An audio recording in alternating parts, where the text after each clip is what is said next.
As outras notícias, vamos falar com o nosso convidado, o Everton Oliveira, que veio atendendo ao nosso convite para falar sobre o Dia do Economista. Falando em Dia de Economista, foi feita alguma coisa para você? Vocês fizeram alguma comemoração, alguma coisa em volta desse dia? Boa noite a todos. Hoje lá no Conselho Regional de Economia, o Corecon Paraíba, No qual você é conselheiro, né? sou conselheiro lá, tivemos hoje uma solenidade que em comemoração ao Dia do Economista, colocamos uma placa do nosso ex-presidente, que hoje é o atual vice. Quem é? O nosso querido, fugiu o nome, Celso Mangueira, e o vice João Bosco. João Bosco Ferraz, que é o nosso vice-presidente. E também tivemos a presença do superintendente do Banco do Nordeste, falou um pouco das linhas de crédito lá do banco. Estão boas? Muito. Juro baixo? Excelente, baixíssimo. É o A gente menor tem do que mercado. perguntar pelo juro. De fato, nenhuma instituição no Brasil tem a condição de empréstimo que tem o Banco do Nordeste. Nem o Banco do Brasil? Não, porque o fundo do Banco do Nordeste ele é um fundo público. Então, ele, por característica, ele é um banco de desenvolvimento. Então, ele empresta uma taxa bem menor. Então é subsidiado. É subsidiado, justamente. Para pequenos, grandes, por exemplo, a fábrica da Fiat aqui em Pernambuco foi financiada com recursos do Banco do Nordeste. Mas existe também aquela linha de crédito, microcrédito do Banco do Nordeste, que também serve para pequenos negócios. Então, ele abrange desde o micro ao grande empresário. Então, foi bem esclarecedora lá. Mas tem que ter ficha limpa, não é? Ficha limpa é a frase do momento, né? Pois é. Então, aí tivemos essa solenidade, em comemoração tiramos fotos lá e um coffee break para comemorar nosso dia. Tinha muita gente? Foram, acho que, uns 15 conselheiros para essa reunião ou mais. Foi só para a comissão foi. realmente, né? Mas a gente tem outras ações. Por exemplo, dia 23 vamos ter uma palestra lá na Universidade Federal, junto com os alunos da universidade, para ainda dar continuidade ao mês de economista. Sim. Dia 23, às 7 horas. Vai ser onde? Na Universidade Federal, no auditório 211. Então, estudantes de economia estariam lá também, né? Estão todos convidados. Então, hoje a população, quando vai ingressar na universidade, escolhe muito a economia? Homens e mulheres, como é que está? A economia tem aquele encanto inicial que a gente conhece, mas quando a gente adentra a universidade, é um curso bastante rígido. Do ponto de vista teórico, que a gente tem muita carga de matemática, estatística, fora as teorias econômicas. Estatística é terrível, viu? A gente, como economista, a gente tem que abranger todas essas áreas para poder entender de números, a gente tem que saber números. Então, matemática e estatística fazem a base do curso de economia. Olha lá, se você quiser fazer economia, tem que ser bom, hein? Matemática, né? Tem mulher fazendo economia ou só tem mais homens? Bastante meninas. Na minha turma era 50%, 50%. Puxa, é mesmo, né? Que bacana. E por ser um curso da área de humanas, nós também temos muitas disciplinas ligadas à sociologia, à economia política. Então, a gente estuda todas as áreas. Exatas e humanas dentro de um curso só. Por isso que o curso de economia, a gente sai muito rico de conhecimento. Quando a gente sai da graduação, a gente sai com uma carga de conhecimento muito forte. A sua especialidade, qual seria? Que você fez mestrado, você tem especialização, alguma coisa assim? Eu fiz a minha graduação aqui na Universidade Federal, fiz meu mestrado na Universidade Federal do Rio Grande do Norte, e minha orientadora trabalhava com mercado imobiliário. Então, eu desenvolvi minha dissertação de mestrado também na área de mercado imobiliário, mas para aqui, para João Pessoa. Fiz um estudo do mercado, avaliando alguns pontos fortes, fracos, como era que estava a demanda, a oferta. E bom, hoje eu me trocando em miúdos para hoje, como é que está hoje o mercado?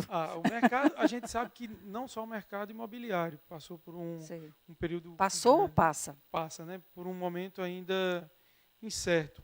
Porque como o mercado imobiliário ele tem um alto valor agregado nos produtos dele, um apartamento gira em torno... O mais em conta que a gente encontra é 80, 100 mil para cima. Então, é muito difícil encontrar nesse preço. Mas na região mais, você sabe quanto de valor menor. Você sabe quanto é 60 metros quadrados no bancário? No 220 mil. Porque o bancário tem uma demanda por imóveis mais alta do que alguns bairros. Estou falando nesses os apartamentos de menor valor agregado. Então, parte de 100 mil. Então, já é um valor agregado alto. A gente consegue observar, Astrid, no início da crise, quando a gente percebeu, quem primeiro sentiu? O mercado imobiliário. Mas e agora? Por que ele não saiu ainda? Porque a economia ela é cíclica. A gente começa dos produtos básicos. No momento que a economia estava retomando, a gente via que os supermercados já estavam aumentando as vendas. Depois a gente está vendo o resultado nos veículos automóveis. A gente está vendo mês a mês os veículos vendendo mais. Todo mundo de carro novo. O Jeep Renegade, então. Eu não conto nos dedos. É engraçado que vende um carro é uma coisa e vira incrível. febre. Vira uma febre. Então, a economia, como é cíclica, ele vai subindo de valor agregado. O mercado imobiliário, nitidamente, será o próximo. O próximo a subir, né? Assim que a economia retomar melhor, porque você despende muito recurso. Você acha que com o Temer ainda a gente terá ainda uma subida? Ou só depois do próximo presidente? A gente não vai ver nenhuma mudança de cenário não, né? daqui para frente. Temer está finalizando o mandato como presidente. Vai ficar como está, né? Não acredito do ponto de vista econômico, eu não vejo muitas mudanças. Vamos ver muitas oscilações agora no período eleitoral. Você deve lembrar, na época de Dilma, na campanha de 2014, quando Dilma saía nas frentes, nas pesquisas, a Bolsa de Valores caía. Quando a Aécio saía na frente, a pesquisa, a Bolsa de Valores aumentava. Então, a gente... É uma gangorra. O mercado financeiro ele fica muito de olho no que acontece na política. Porque ele sabe que as decisões tomadas na política vai afetar o mercado lá na frente. Hoje, a gente passa pela segunda maior crise econômica da nossa história, em termos de PIB per capita, em termos de perda de renda. Mas é a maior crise da história em termos de queda do PIB e prolongamento da crise. A gente está passando de 2014, 15 e 16 com as duas maiores quedas do PIB e a gente não conseguiu retomar como se esperava. Então, há estudos, o professor da USP e a professora do INSPER já publicaram artigos provando que a economia vai demorar 16 trimestres para retomar. Então, embora a crise já seja profunda, a gente vai demorar um período longo para sair dela. Haja coração, né? Mas agora você falou várias coisas sobre a economia, a gente já deu uma analisada aqui. Eu queria que você falasse para o nosso telespectador qual seria as funções que um economista pode atuar. Em que função, em que tipo de emprego? Eu sei que deve ter concurso também, mas em que tipo de emprego e o que é que ele faz, onde é que ele pode se colocar? Esse é um questionamento que todos têm, né? Muita gente, você é economista, mas você faz o quê? Pois é. É muito comum a gente ouvir. Assim, de fato, o economista é o profissional qualificado para trabalhar o desenvolvimento econômico e social de um país. Isso é de fato, de maneira ampla. Mas a gente pode atuar tanto na micro e pequenas empresas como na grande empresa. Por exemplo, a gente percebe que micro e pequenas empresas elas sofrem muito com qualquer oscilação do mercado. Qualquer oscilação no PIB, a empresa pode sofrer com falta de clientes e isso prejudicar. Mas se ele tiver um economista por trás que, olha, o mercado não está para investimento, o mercado não vai crescer tanto, ou o mercado vai se desenvolver e tal. Vai para aquele lado, vai para ali. Então, o economista ele pode trabalhar muito também com orientação de mercado. Tem muitos economistas, colegas meus, que hoje estão trabalhando no Banco do Brasil, etc. Tem economistas... Mas na área deles mesmo, como economista? Também, porque o economista também trabalha com a parte de finanças, aplicações financeiras. Para você, qual é a melhor aplicação hoje que você faria se você tivesse muito dinheiro? Você aplicaria em quê? Hoje a gente tem muitas opções. Por exemplo... Ter poupança? Não. Pode ser seguro, mas eu queria tocar nesse ponto. A gente tem que desmistificar que poupança não é investimento. Poupança você está botando seu dinheiro guardado. Poupança nunca foi nem nunca será investimento. Então não é investimento. Não poupança. É investimento. Olha lá, hein? Você que pega seu dinheiro para poupança. Tem gente que diz, me responda de coração. Você conhece alguém que já fez fortuna deixando dinheiro em poupança? Não. Não existe. Poupança não gera Porque renda nenhuma. Poupança só quem bota são aquelas pessoas que têm pouco dinheiro. Né? Quando você tem um volume maior, você já vai no banco para o economista conversar. Aí tem RDB, tem não sei o que lá, tem Orocap, tem um bocado de coisas, né? Outra coisa também, título de capitalização não é investimento. Também não é. Título de capitalização não é. Que é o A gente- Orocap, no caso. Então, não é também. A gente tem muitas opções. A gente tem títulos do governo, que a gente está emprestando dinheiro ao governo, e geralmente ele está atrelado àquela taxa de juros que o Banco Central fala. Ó, o Banco Central hoje a taxa de juros é de 6,5%. Mas na época do estouro da crise a gente estava em 15%. 14,75% chegamos em 2014. Então, seu dinheiro rendia 14,75%, você deitado em casa, sem ter preocupação com nada. Oba, era isso que eu queria. Mais uma taxa extra que sempre tinha. Então, agora, com essa queda da taxa de juros, nós perdemos muito do rendimento dos títulos. Mas hoje tem CDBs que a gente pode investir em banco, tem papéis ligados ao mercado imobiliário, que além de você investir nesses papéis, você tem isenção de IOF, por exemplo, de imposto de renda, você é isento. Títulos do agronegócio também que você é isento. Então, a gente tem uma gama, vai depender muito do que o investidor quer. Se é rendimento a longo prazo, a curto prazo, se você quer seu investimento atrelado à inflação, ou à taxa de juros, pré-fixado, pós-fixado. Então, tem uma infinidade de opções de investimento. Agora, pelo amor de Deus, tire seu dinheiro da poupança. A poupança não é investimento, nunca foi. A gente pode investir em dólar aqui no Brasil? Pode. É um investimento muito comum você investir em moedas internacionais. E o dólar, como é a moeda de aceitação mundial, ela é a principal moeda que a gente recorre, né? Mas também depende do valor dele, né? Por exemplo, quem investiu antes desse boom aí, antes de Donald Trump... É bom tirar logo o dinheiro antes que caia de novo? Não é assim. Eu não acredito que o dólar vai cair a curto prazo. Não, a minha opinião, eu acredito que não.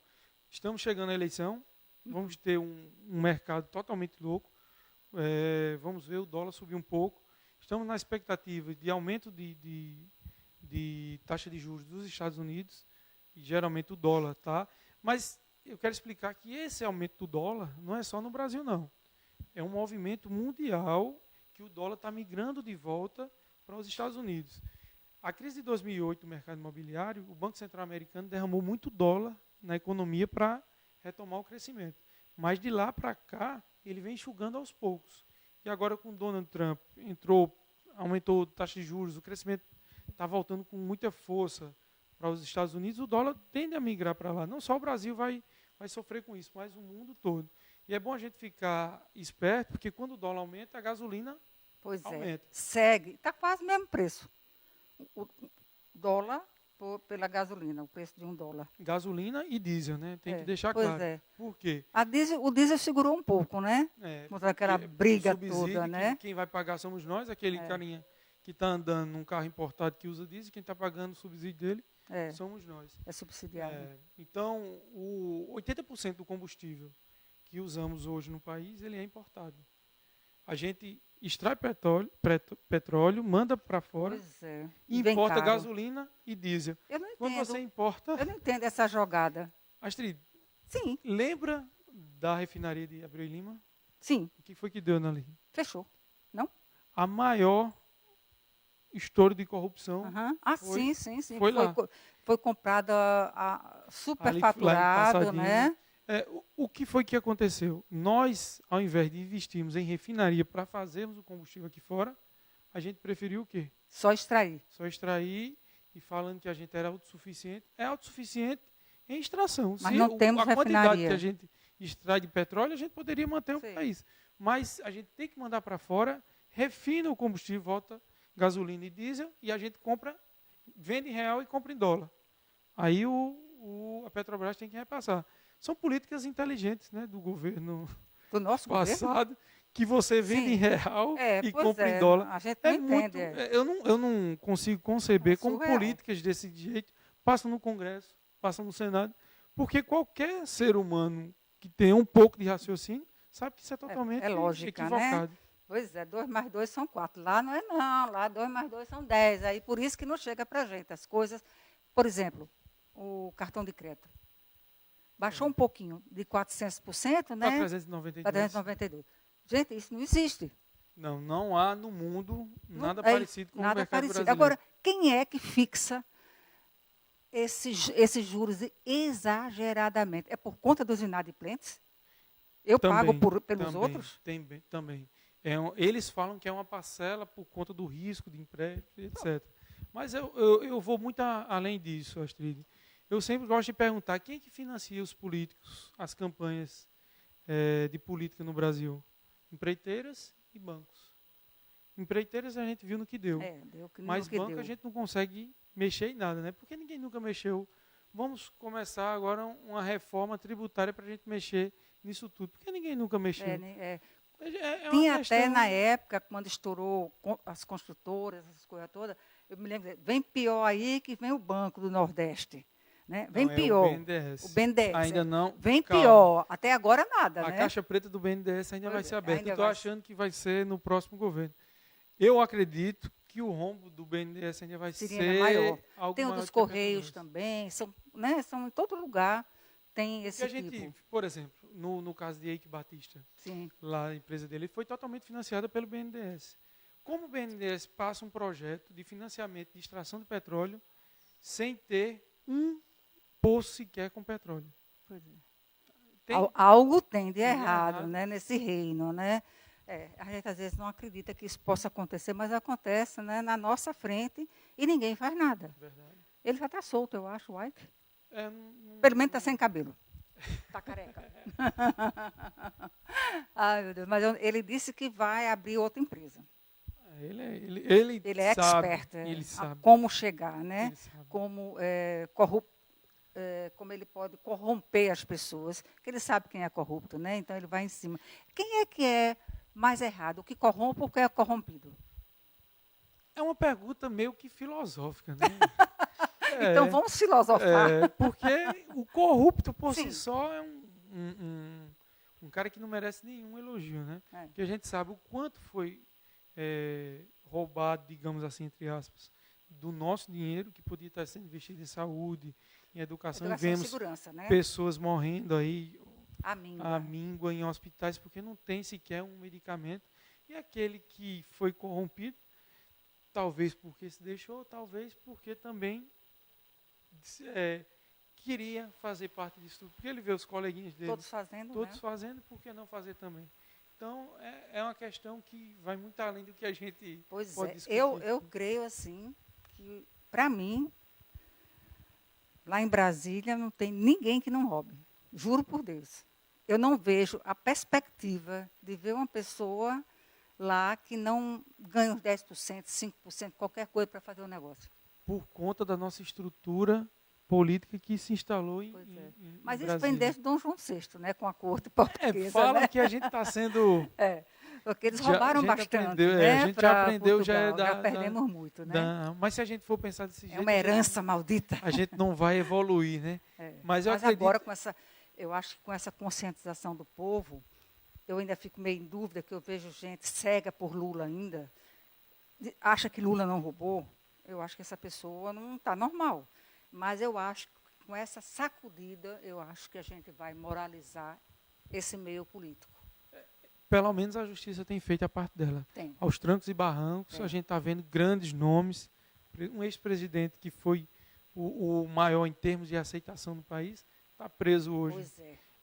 De fato, demorou, mas chegou, né? Demorou, chegou o dia. Sim. Mas isso deve ser do menor ao maior. Claro, independente de quem seja. Claro. Se é Lula, se é eu até acho que não deviam tratá-lo tão bem. Por quê? Se eu for presa, eu vou para qualquer lugar.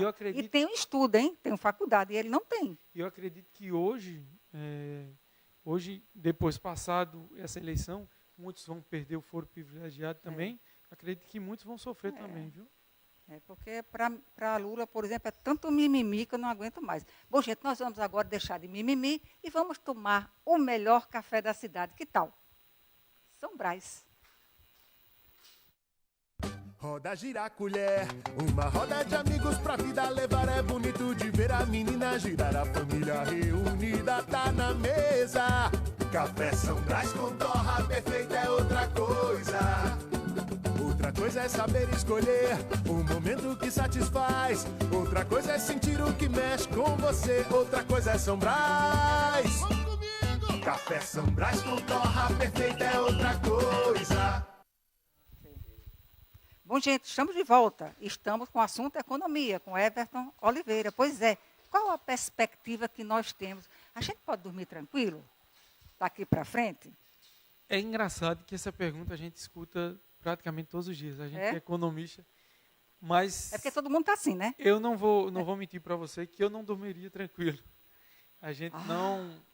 Os indicadores mostram uma melhora. Então tem que tomar Rivotril mesmo para dormir. Rivotril, viu, gente? Não pode dormir sem Rivotril. Hoje a gente tem uma perspectiva de melhora, mas a gente sabe que tudo vai depender do contexto político. A gente viu que tivemos uma crise, não só econômica, mas política, uma crise conjunta Os dois. que pressionou muito a economia. E a economia, quando estava melhorando, surgiu aquela bomba, aquele vazamento de áudio de Joesley. E É um escândalo, né? Aquilo abalou. Ele vinha até conseguindo aprovar algumas medidas no Congresso, mas depois daquilo ele perdeu totalmente a força política. Em um país que não tem um presidente com força política, como vão aprovar medidas que são importantes para o mercado? Então o mercado está ansioso, esperando um político que chegue lá e consiga aprovar medidas que façam retomar a economia. Independente do posicionamento ideológico, a reforma da Previdência ela tem que sair. A reforma tributária ela tem que sair. Essa reforma da Previdência que você fala, isso quer dizer diminuir o salário do mais velho? Não necessariamente O que passar seria? por isso. É que tem que haver um controle de gasto governamental. Nossa população não é a mesma de 20, 30 anos atrás. Nós estamos envelhecendo. Sim, mas à medida que uma população envelhece, o gasto público ele aumenta. Se você perceber, a crise do Rio de Janeiro, o Rio de Janeiro não consegue sair da crise porque mais de 50% de tudo que ela arrecada vai para a Previdência. Ele tem que pagar os funcionalismos. Mas nós não pagamos a vida inteira para a Previdência, muito, né? Eu concordo.